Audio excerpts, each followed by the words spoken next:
नमस्कार, हमारा खास प्रोग्राम न्यूज स्पेशल में आप सभी का बहुत बहुत स्वागत है। मैं हूं मनीष कुमार वर्मा, चैनल 24/7 देख रहे हैं आप। लोकसभा चुनाव 2024 को लेकर सभी पार्टियां तैयारियों में जुटी हैं। उत्तराखंड में भी बीजेपी पूरी जोर शोर से तैयारी कर रही है। सांसद विधायक प्रखंड स्तर तक जाकर कार्यकर्ताओं से मुलाकात कर तैयारियों का टास्क दिया गया है। उत्तराखंड सरकार के कैबिनेट मंत्री सौरभ बहुगुणा ने एचएन न्यूज से खास बातचीत में कई मुद्दों पर खुलकर जवाब दिया। आगामी 2024 के लोकसभा चुनाव के लिए भारतीय जनता पार्टी युद्ध स्तर पर काम कर रही है। सरकार में तमाम मंत्री, विधायक, तमाम पदाधिकारियों की जिम्मेदारियां सुनिश्चित की गई हैं। इस समय हमारे साथ उत्तराखंड सरकार में कैबिनेट मंत्री सौरभ बहुगुणा जी मौजूद हैं। सर, सबसे पहला प्रश्न मेरा जी जानने का है, आपके तमाम जो लीडरशिप है केंद्र से, चाहे वो राष्ट्रीय संगठन महामंत्री BL संतोष हो, वो पहुँचे, आपके राष्ट्रीय अध्यक्ष पहुँचे, गृह मंत्री 2 बार पहुँच चुके, प्रधानमंत्री पहुँचे, पाँचों लोकसभा सीटों के सम्मेलन हुए।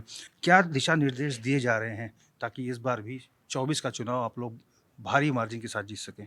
नहीं, देखिए, हमारे केंद्रीय नेतृत्व और हमारे प्रदेश का नेतृत्व लगातार 2024 की तैयारी कोई आज से नहीं, हम पिछले 1.5 साल से, जब से सरकार बनी है 22 में, तब से तैयारियां शुरू हो चुकी हैं। भारतीय जनता पार्टी की खूबी यही है कि हम चुनाव पब्लिक के बीच नहीं जाते, हम चुनाव जाके पब्लिक के बीच में कैंपेन नहीं करते, हम पब्लिक के बीच में हमेशा रहते हैं और उसका फ़ायदा हमको चुनाव में मिलता है। केंद्रीय नेतृत्व के द्वारा और प्रदेश नेतृत्व के द्वारा एक स्पष्ट निर्देश दिए गए हैं और लोगों की जिम्मेदारी निर्धारित करी गई हैं कि 24 के चुनाव में पांचों सीट, जैसे आपने कहा कि उत्तराखंड की हमको जीतनी है, ये हमारा लक्ष्य है। और मुझे पूर्ण उम्मीद भी है कि जिस तरीके से भारतीय जनता पार्टी का बूथ लेवल का कार्यकर्ता से लेके हमारे प्रदेश लेवल के कार्यकर्ता पब्लिक के बीच में रहे हैं, हमने प्रोग्राम चलाए हैं, हम लोगों के सुख दुख में खड़े रहे हैं, योजनाओं को धरातल पर उतारने में सरकार ने मदद करी है, विधायकों ने अपने क्षेत्रों में पब्लिक के बीच में रह के काम किया है। हम पांचों सीटों पूर्ण बहुमत से जीतेंगे। मंत्री जी, अब अमूमन ये हो गया है कि केंद्र सरकार की योजनाएं हों चाहे प्रदेश सरकार के विकास कार्य हो, जनता दोनों के आधार पर वोट करती है। 2022 के चुनाव में जो आप लोगों ने दृष्टि पत्र तैयार किए थे जनता के सुझाव के आधार पर, पहली कैबिनेट में उसे तत्कालीन प्रदेश अध्यक्ष मदन कौशिक और संगठन महामंत्री ने पूरे मंत्रिमंडल को सौंपा था। मुख्यमंत्री को भी सौंपा गया था। 100 दिन के रोड मैप के तहत, रिपोर्ट कार्ड के तहत कार्य करने की बात कही गई थी।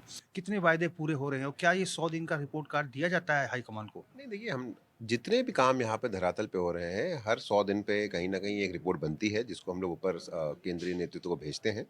जैसे आपने बोला क्या वादे पूरे गए, यूसीसी हमारा सबसे बड़ा वादा था, सब जिसको पहली कैबिनेट में हमने स्वीकृति करी, उसको फाइनल रिपोर्ट आ चुकी है, उसको बहुत जल्द वो लागू होगा। उत्तराखंड में माननीय मुख्यमंत्री जी कई बार उसको मंचों से बोल भी चुके हैं। फ्री गैस सिलेंडर, जो हमारा वादा था कि हम जो अंत्योदय परिवार हैं, उनको हम गैस सिलेंडर 3 गैस सिलेंडर मुफ्त में देंगे, वो हमने एक योजना धरातल पर उतार के शुरू भी कर दी है।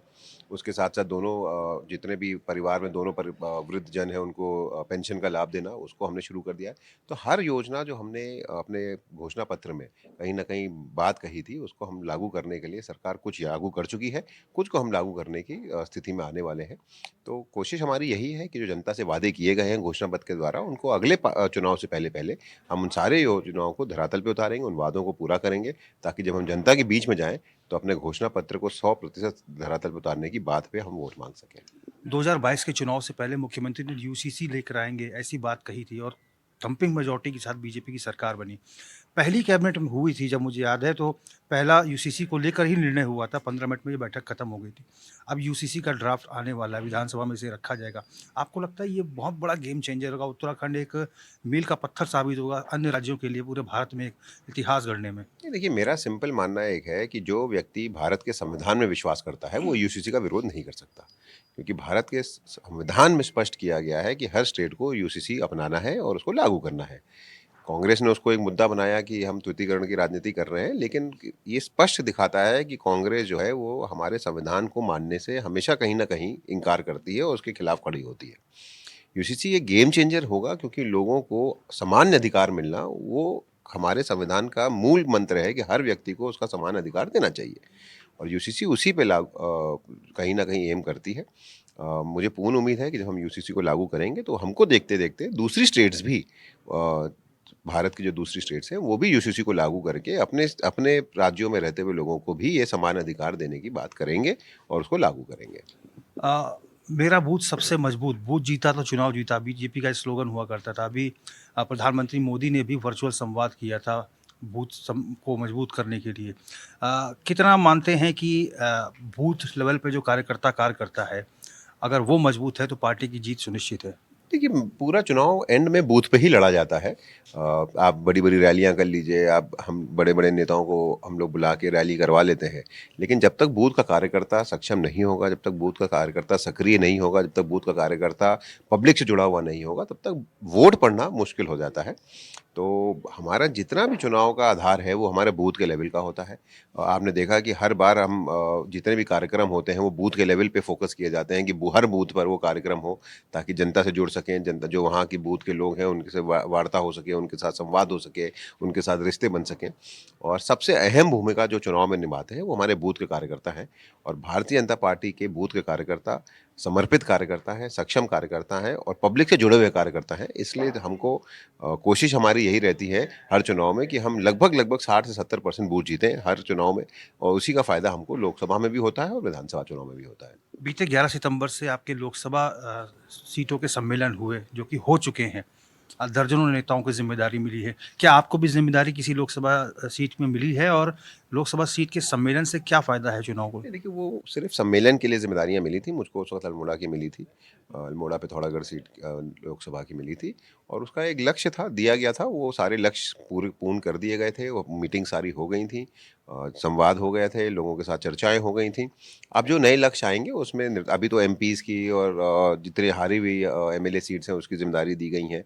तो कहीं न कहीं भारतीय जनता पार्टी में कंटिन्यूअस प्रोसेस है, ये कोई एक दिन का प्रोसेस नहीं होता। जैसे मैंने आपको पहले बताया कि हम 5 साल में हर दिन हमारे कोई ना कोई कार्यक्रम रहते हैं, जनता से जुड़ने के कार्यक्रम रहते हैं, जनता को जागृत करने के कार्यक्रम रहते हैं, योजनाओं को धरातल पे उतारने के कार्यक्रम रहते हैं, जनता से संवाद के कार्यक्रम रहते हैं।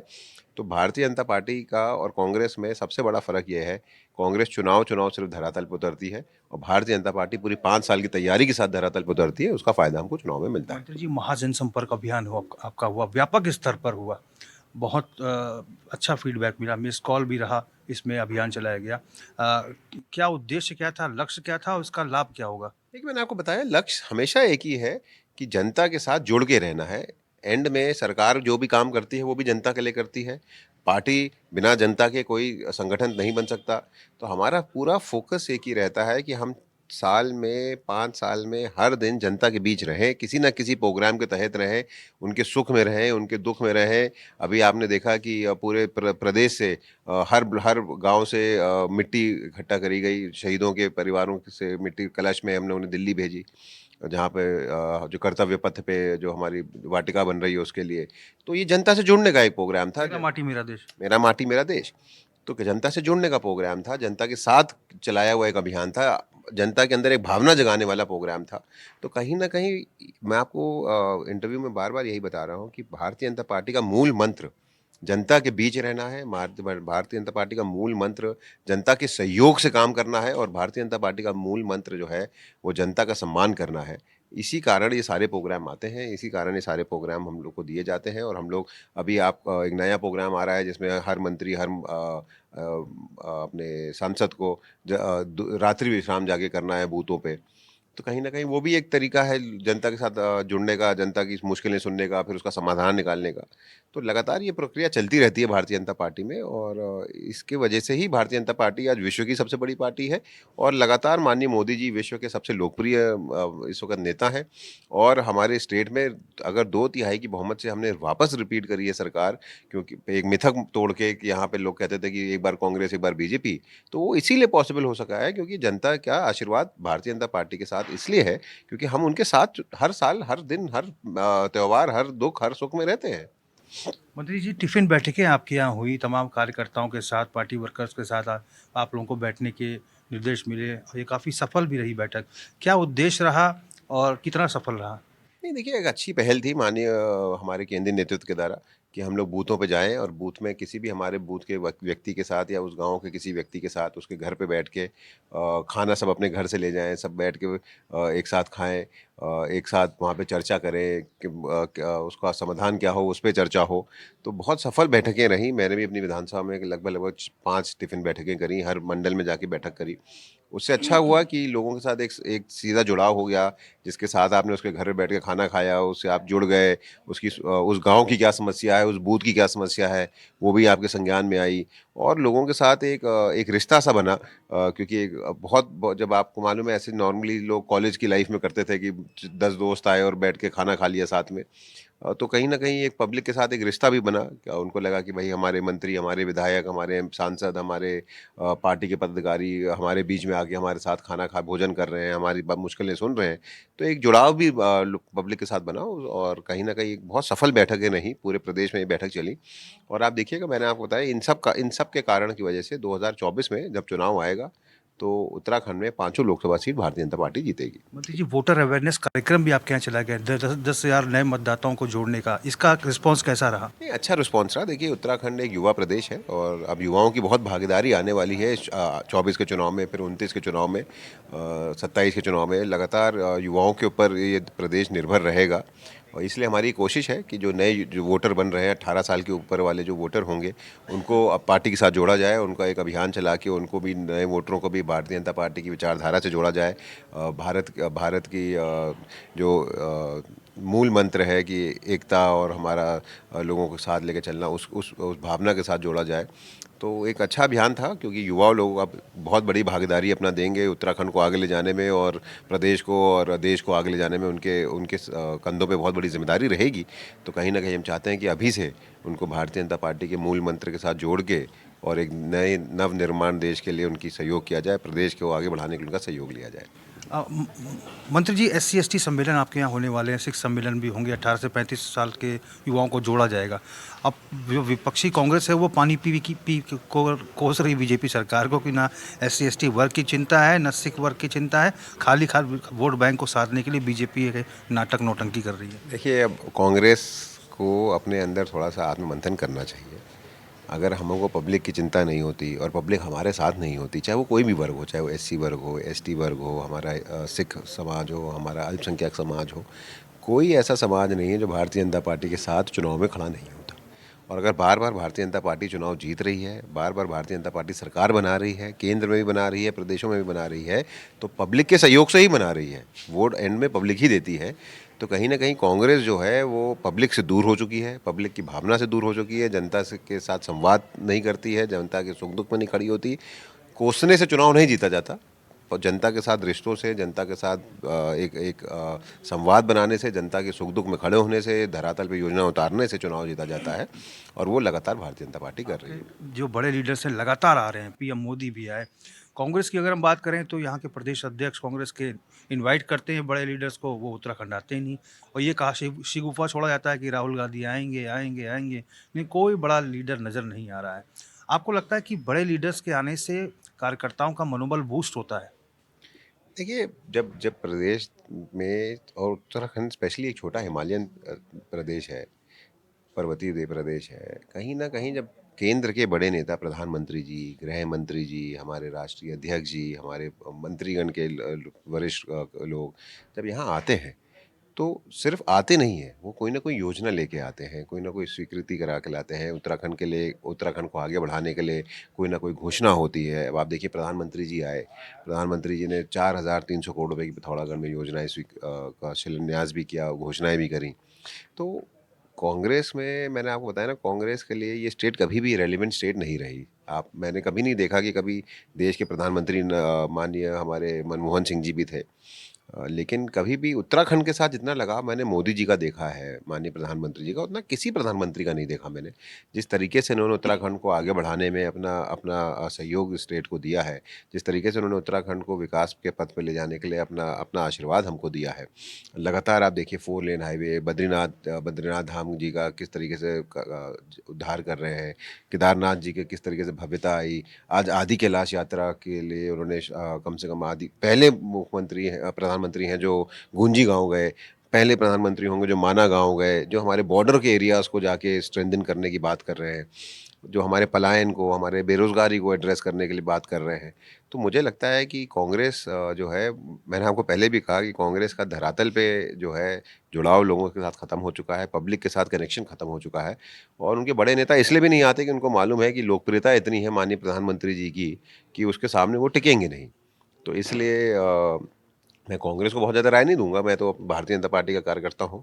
लेकिन मैं इतना ही कहना चाहता हूँ कि जो काम भारतीय जनता पार्टी अपने मंत्रीगण, अपने सांसदगण, अपने पदाधिकारियों को देते हैं, हम उसको निष्ठा के साथ धरातल पर उतारते हैं, उतारेंगे और पूर्ण कोशिश करेंगे कि उत्तराखंड 2024 में पाँचों सीट भारतीय जनता पार्टी के हाथों को हो जाए और केंद्र में भी भारतीय जनता पार्टी की सरकार बने और माननीय प्रधानमंत्री नरेंद्र मोदी जी 2024 में फिर से देश के प्रधानमंत्री बने। मंत्री जी, हमने ऐसे दृश्य देखे हैं सदन के भीतर जब विपक्षी विधायक जो है मुख्यमंत्री पुष्कर सिंह धामी की तारीफ करते हैं, मनोज रावत हो, हरीश धामी हो, ये मुख्यमंत्री पुष्कर सिंह धामी की तारीफ करते हैं। पिथौरागढ़ प्रधानमंत्री आते हैं तो धारचूला से विधायक हरीश धामी प्रधानमंत्री की तारीफ करते हैं। कांग्रेस में इसको इस बात को लेकर भी खींच है कि भाई ये है हमारे विधायक तारीफ कर रहे हैं बीजेपी नेताओं की। नहीं देखिए, अच्छी अच्छी परंपराएं हैं, ये फॉलो होनी चाहिए। जब जब आप कभी भी आप अगर आप आज से 30 साल 40 साल पुराने की संसद की राजनीति देखिए, तो आप विपक्ष में भी रह के जब कोई अच्छा काम होता था तो आप तारीफ करने से पीछे नहीं हटते थे। ये परंपरा होनी चाहिए। अगर कोई भी व्यक्ति अच्छा काम कर रहा है तो उसकी तारीफ होनी चाहिए, गलत काम कर रहा है तो उसके आप खिलाफ बोलिए। मैं अपने माननीय हरीश धामी जी का बहुत-बहुत धन्यवाद करता हूँ। मैं मनोज तिवारी जी का धन्यवाद करता हूँ, जिन्होंने प्रधानमंत्री जी के आने पे उन्होंने जो सत्य था वो उन्होंने बताया कि भाई प्रधानमंत्री जी आए, पिथौरागढ़ में गूंजी में पहली बार कोई प्रधानमंत्री आया है, तो ये तो हरीश धामी जी के क्षेत्र है, हरीश धामी जी की विधानसभा है। तो वो तो खुश होना चाहिए उनको कि देश का प्रधानमंत्री आके वहाँ पे सौगात दे गए। जो आदि कैलाश यात्रा की जिसकी कभी किसी ने चिंता नहीं करी, उस यात्रा को आगे बढ़ाने के लिए मोदी जी आए हैं। उसको उन्होंने पूरे देश में पूरे विश्व के लोगों ने मोदी जी को देखा आदि कैलाश जी की यात्रा करते हुए। अब मुझे लगता है कि अगला देखिएगा आप, जिस तरीके से केदारनाथ यात्रा की भव्यता बढ़ी है, 20 लाख के ऊपर यात्री हमारा इस बार केदारनाथ आ गया है। उसी तरीके से मुझे लगता है कि अब आप देखिएगा नेक्स्ट यात्रा आदि कैलाश की शुरू होगी उत्तराखंड में, जिससे टूरिज्म बढ़ेगा, जिससे लोगों को रोजगार मिलेगा, जिससे हमारे वहाँ के दूरस्थ गाँव के लोगों को कहीं न कहीं मदद होगी। तो मैं तो धन्यवाद करूँगा। मैं सिर्फ़ उनको क्यों, मैं आदेश चौहान जी को जो हमारे जसपुर के माननीय विधायक हैं उनको धन्यवाद करूँगा कि उन्होंने चीनी मिलों के इस बार चलने पे, अच्छी प्राइस सत्र चलने पे, पेमेंट अच्छा होने पे उन्होंने सदन में तारीफ़ करी सरकार की और मेरी। तो कहीं न कहीं ये प्रथा होनी चाहिए कि हम लोग ठीक है पक्ष-विपक्ष में हैं, लेकिन जो अच्छा काम हो रहा है उसके लिए सबको एक-दूसरे की तारीफ़ करनी चाहिए। अंतिम सवाल मंत्री जी, इन्वेस्टर समिट के दौरान हमने चेन्नई में देखा कि आपका संबोधन भी सुना, मुख्यमंत्री भी रहे, तमाम चीज़ों को आपने रखा। आपको लगता है कि इन्वेस्टर समिट इस बार का जैसा परसेप्शन है कि मुख्यमंत्री जो कहते हैं वो करके दिखाते हैं, एक ऐसा बन गया है उनके उनके लिए लोगों का। लगता है कि इस बार जो इन्वेस्टर्स एमओयू कर चुके हैं वो 100% जो अपना निवेश धरातल पर उतारेंगे और कितना गेम चेंजर होगा उत्तराखंड के लिए? देखिए, मेरा एक बहुत स्पष्ट मानना है कि हमेशा आदमी को कोशिश करते रहना चाहिए। अगर माननीय मुख्यमंत्री जी प्रदेश के लिए इन्वेस्टमेंट लाने की बात कर रहे हैं और पूरे दूसरे स्टेट्स में जाके, विदेशों में जाके उत्तराखंड को आगे बढ़ाने की बात कर रहे हैं, तो हमको उस पे संशय नहीं करना चाहिए, हमको उनका सपोर्ट करना चाहिए। ये उत्तराखंड की बात है, ये कांग्रेस बीजेपी की बात नहीं है, सबसे पहली बात। दूसरा, जैसे आपने कहा कि इन्वेस्टमेंट समिट में इतना पैसा आया कि कब उतरेगा। देखिए, कोशिश, एक लक्ष्य रखा है उत्तराखंड सरकार ने कि हम लगभग 2.5 लाख करोड़ का लक्ष्य माननीय मुख्यमंत्री जी ने रखा है। लेकिन ये लक्ष्य 3 साल, आने वाले 3 सालों का है, ये कोई आज का लक्ष्य नहीं है। ये 2027 तक का लक्ष्य है कि 2027 तक में हम इतना लक्ष्य को धरातल पे उतारने की कोशिश करेंगे। मैं कहता हूँ हो सकता है 2.5 लाख करोड़ ना उतरे, 1 लाख करोड़ उतरे, लेकिन 1 लाख करोड़ भी अगर उत्तराखंड में उतर गया तो आप खुद इमेजिन कर सकते हैं, सोच सकते हैं कि कितनी इंडस्ट्रीज़ यहाँ पे लगेंगी, टूरिज़्म सेक्टर को, होटल इंडस्ट्री को, इंडस्ट्रीज़ को, हमारे वेलनेस स्पा सेंटर्स को, हमारे युवाओं के लिए रोज़गार के लिए लेके हमारे प्रदेश की जीएसडीपी बढ़ाने के लिए ये कितना योगदान होगा, कितना बड़ा एक योगदान होगा। तो हर चीज़ पे देखिए कांग्रेस की मानसिकता ही जो है वो नेगेटिव हो चुकी है। आप हर चीज़ पे टारगेट करें, आप हर चीज़ पे सरकार को घेरें, भाई यहाँ पे हम गलत हैं, हमको घेरो। लेकिन जब हम उत्तराखंड की बात कर रहे हैं, जब उत्तराखंड को आगे बढ़ाने की बात कर रहे हैं, इन्वेस्टमेंट तो उत्तराखंड में आएगा ना, किसी बीजेपी की सरकार में, बीजेपी की पॉकेट में थोड़ी ना जाएगा। उत्तराखंड पे धरातल पे उतरेगा, उत्तराखंड के युवाओं को नौकरी मिलेगी, उत्तराखंड के जो बेरोजगारी का जो कांग्रेस चिल्लाती रहती है हर समय, उसको कहीं न कहीं मार होगी, जो पलायन की बात होती है उस पे कहीं न कहीं रुकावट होगी। तो इस देखिए, छोटे सोच के साथ राजनीति नहीं करनी चाहिए, थोड़ा दिल बड़ा करना चाहिए, सोच बड़ी करनी चाहिए और हम सबको मिलके उत्तराखंड को आगे बढ़ाने की बात करनी चाहिए। अच्छा, एक चीज़ से जुड़ा हुआ प्रश्न है मंत्री जी। कांग्रेस कह रही है, उनके बड़े लीडर्स कह रहे हैं कि श्वेत पत्र जारी करे सरकार कि 2018 से कितना निवेश हुआ और अभी जो एमओयू हुआ है उसको सार्वजनिक करे। नहीं तो वो तो सार्वजनिक हो ही रहा है, जितने बार जहाँ जहाँ भी मुख्यमंत्री जी गए हैं वो हर दिन अखबार में छप रहा है भाई कि वो चेन्नई गए तो 10,100 करोड़ का एमओयू हुआ है, मुंबई गए तो 30,000 करोड़ का हुआ है, उसमें उसमें सार्वजनिक ही तो है वो। और जिस दिन हम 8 तारीख को या 9 तारीख को इन्वेस्टर समिट हम होगा उत्तराखंड में दिसंबर में, उस दिन सब कुछ पता चल जाएगा कि कितने एमओयू धरातल पे उतरे, कितनी ग्राउंडिंग हुई, कितने कितने ग्राउंडिंग नहीं हो पाई, कितनी ग्राउंडिंग प्रोसेस में है। तो ऐसे कोई छुपाने की बात थोड़ी ना है। मैंने आपको वही तो बताया, कांग्रेस की मानसिकता ही नेगेटिव है। कांग्रेस को ये नहीं दिख रहा है कि अगर हम 50,000 करोड़ भी इस वक्त धरातल पे उतार देंगे, ग्राउंडिंग कर देंगे इस वर्ष, तो कहीं ना कहीं वो उत्तराखंड को ही तो फायदा देगा। तो साथ दीजिए। कांग्रेस को मेरी नसीहत इतनी है कि हर चीज़ में नेगेटिव माइंडसेट के साथ काम मत करिए। कुछ चीज़ उत्तराखंड के लिए हो रही है तो उसमें सबको अपना योगदान देना चाहिए और सबको मिलकर काम करना चाहिए। धन्यवाद मंत्री जी। तो हमने बात की उत्तराखंड सरकार में कैबिनेट मंत्री सौरभ बहुगुणा जी से। मंत्री जी ने स्पष्ट रूप से कहा है कि केंद्र सरकार की उपलब्धियों और राज्य सरकार के विकास कार्यों की बदौलत ही उत्तराखंड की 5 सीटें लोकसभा की भारतीय जनता पार्टी जीत कर आएगी और देश में एक बार फिर से प्रधानमंत्री नरेंद्र मोदी के नेतृत्व में सरकार बने। हमारे इस खास पेशकश से बस इतना ही। मुझे दीजिए इजाजत, तो खबरों के साथ बने रहने के लिए देखते रहिए चैनल न्यूज़। नमस्कार।